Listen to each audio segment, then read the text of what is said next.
Hello lovely family, welcome to your favorite cooking channel, Cooking with Abba. For our new subscribers, our new viewers, you're welcome to this channel. Today we're going to be making healthy spices, dried spices, and we're going to be doing garlic powder. Yes, your fresh garlic, you can keep it for long if you make it into powder, which makes it easy for you to use whenever you're doing anything that needs with garlic. So you need to first unskin the garlic. Then when you unskin the garlic to get the bulbs, you then need to crush it. If you don't crush it, it's going to take thousands of years for it to dry up. And this was a full pack of garlic. Yes, so for this one, I tried to crush them one by one with the back of my knife. Yes, if you have a butcher's knife, it's the easiest to do. You just have to just crush it well. Or you can try to cut it. But cutting garlic, a full pack of it is no joke at all. So I usually just crush it with the back of my knife, which is easier. Once you're done, you need to boil some water, boiling hot water. Yes, it should be like very hot, and then you pour it over the garlic and let it sit for 5 minutes. The reason for pouring the hot water in, which you call blanching, is to keep the color of the garlic. If you don't do this and you skip and you just go and dry, your garlic, you finish and it's going to look brown and the color is going to be off. But if you do this, it's going to look white even once you're done. Did I say white? I mean creamy looking once it's done.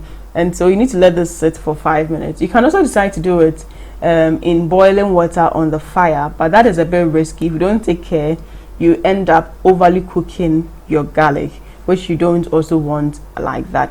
So once I do it for 5 minutes, you realize the color is still there and it's going to be a bit moist, so you need your strainer to take the water off. And I don't pour the water away, I keep the water, I use the water. So if I'm steaming my chicken and all those ones, I can just use the water because the water still has garlic in there, which you don't want it to go waste. So you need to strain this beautifully and strain it well to get the water out, and then to help you start your drying process. This process is very important. This part of it is very important. If you don't do well to do it properly, your garlic is going to come out looking very dark. So once I let it sit, usually I do this in the evening and I let it sit overnight for all the water to drain off. Then in the morning, I'm in Africa, I'm in Ghana, there's a lot of sun. In the morning, I just spread it in my baking sheet. Then I put it out in the sun for it to dry. And like I said, the water from the garlic, usually I use it to steam my chicken as well and work with it. So you realize that once it sits in the sun, usually it takes like 2-3 days to dry perfectly in the sun. You realized even though it was still drying, some of them was a bit moist, and you want it to be very dry, because if there's moisture in, when you even blend it, it's going to look cakey and funny. So it's very good that as you even drying it in the sun, you'd have to be going to be kind of mixing it or shaking it up to make sure that every part is receiving that heat, and then it is not sticking into the pan as well. If you don't really have so much time, you can also use the oven, but the oven has to be very low constant heat, very low heat, else you're just going to end up burning it up and it won't be well dried. This is the sound you want to hear from your garlic once it is done. That's sound. Then you can let it cool down in there. For the oven, within like 15-20 minutes. If it's a small batch, if it's a big batch, maybe like 30 minutes. But it has to be very low heat, like the minimum heat your oven can give. That is what you need. And for the sun drying, usually it's 2 to 3 days with our sun here. Yes, and then you're just going to pour it into your blender and then you blend. If you don't have the commercial blenders or the high-speed blenders, you can also use your normal mill. Most blenders have the small mill, the small one, and then the big blender. So if you don't have a pressure blender like this, you can just use the small mill and then use it as well. Blend this till it is very smooth, and because it's well crispy and dried, you have very less issue. Once you blend it, it's going to come out all powdery and all smooth in there as well.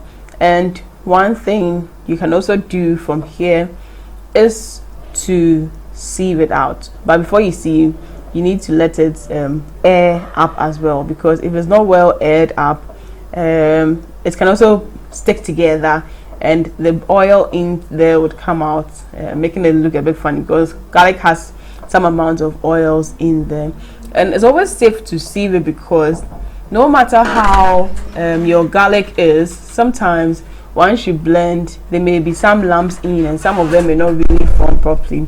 So it's also very safe for you to actually sieve this out, and you just need a very fine sieve to get good results from it. So you just need to sieve this properly and then get the powder separated from, should I say, the chaff or the remains in there.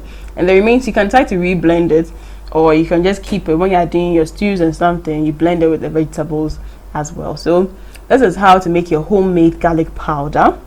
Yes, sometimes you can buy in bulk, save yourself some money, and then save yourself the time when it comes to cooking, because this powder is great for your shito, it's great for your stews, it's great for your barbecues and your wraps as well.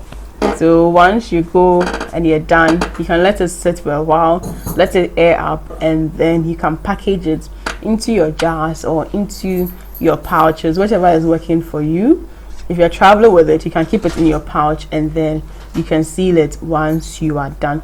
So this is very simple, and you can replicate this at home.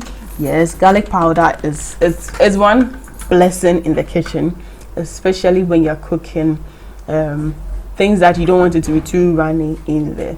So once I'm done, I'm just going to seal this up, and you can label them so that you don't get too confused when you're working with your spices as well. And this is your simple homemade garlic powder. I hope you did like this video. I hope you learned a lot. So I see you in the next food video. Do live life to the fullest. Be joyous, be merry. Lots of love for my team and I. Mwah.